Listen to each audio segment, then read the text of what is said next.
În căutarea sabiei lui Solomon, după o poveste apărută pe la anul 1600. În inima Transilvaniei, la începutul secolului al XIII-lea, într-un mic sat numit Vălenii Cetății, locuitorii trăiau sub protecția unei cetăți medievale impunătoare. Însă, într-o noapte de toamnă târzie, o furtună cumplită a izbucnit, aducând cu ea mai multe ploi torențiale. La poalele dealului cetății, în lumina fulgerelor, s-a văzut o figură misterioasă apropiindu-se de porțile cetății. În acest timp, în jurul mesei din sala mare a cetății, contele Sigismund și câțiva nobili discutau despre zvonurile venite din sud, despre invazii și conflicte. Dar discuția lor a fost întreruptă de sunetul clopotelor de la turnul cetății. Soldatul de veghe spuse contelui: cineva cere adăpost la porțile cetății. Se pare că e un pelerin venit de departe. Contele ridică privirea intrigat și făcu un semn către căpitanul gărzii.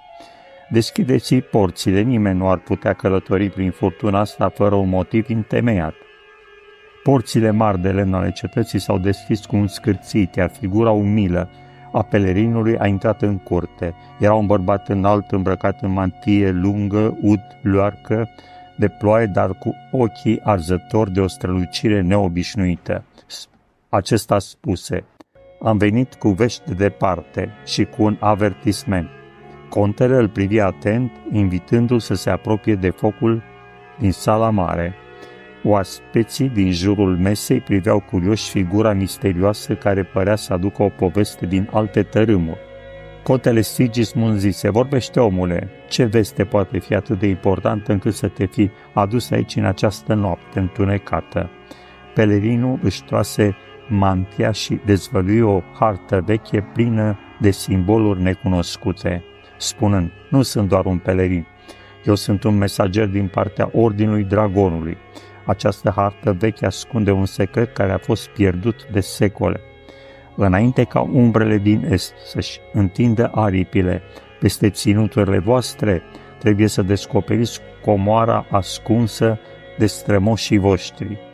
Un murmur se auzi printre nobili. Contele Sigismund, deși sceptic, nu putu să-și ascundă interesul, spunând: și ce comoară ar putea fi aceasta? De ce ne-ar interesa?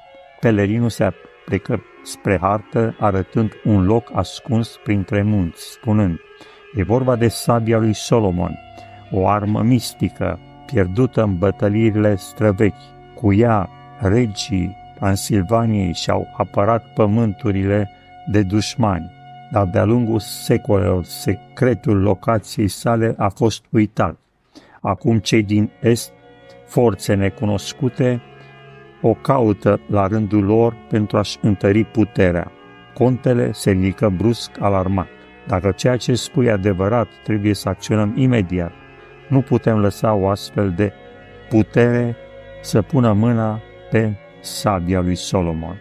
Astfel, în toiul nopții, contele Sigismund, însoțit de pelerinul misterios și câțiva dintre cavalerii de încredere, porniră într-o călătorie către munții ce înconjurau cetatea, căutând sabia pierdută. Drumul era lung și periculos. La baza unui munte, grupul fu atacat de creaturi ciudate, umbre care păreau să fie trimise de cei ce căutau aceeași sabie. Uimit, căpitanul gărzii întrebă: ce sunt aceste creaturi? Nu par a fi oameni. Pelerinul, ridicând vocea: sunt servitorii forțelor din est, nu putem lăsa ca aceste umbre să ne oprească. Contele Sigismund, cu sabia strânsă în mână, lupta cu îndârjire alături de cavalerii săi, în timp ce pelerinul misterios și priceput în magie recita incantații care țineau la distanță creaturile. În cele din urmă, după o luptă aprigă, grupul reuși să ajungă la intrarea unei peșteri ascunse în munți. În interior, printre stalactitele reci și umbrele care dansau la lumina torțelor, găsiră ceea ce căutau: o cutie veche de piatră acoperită cu simboluri străvechi. Contele Sigismund, aproape șoptind, zise: aceasta e sabia lui Solomon.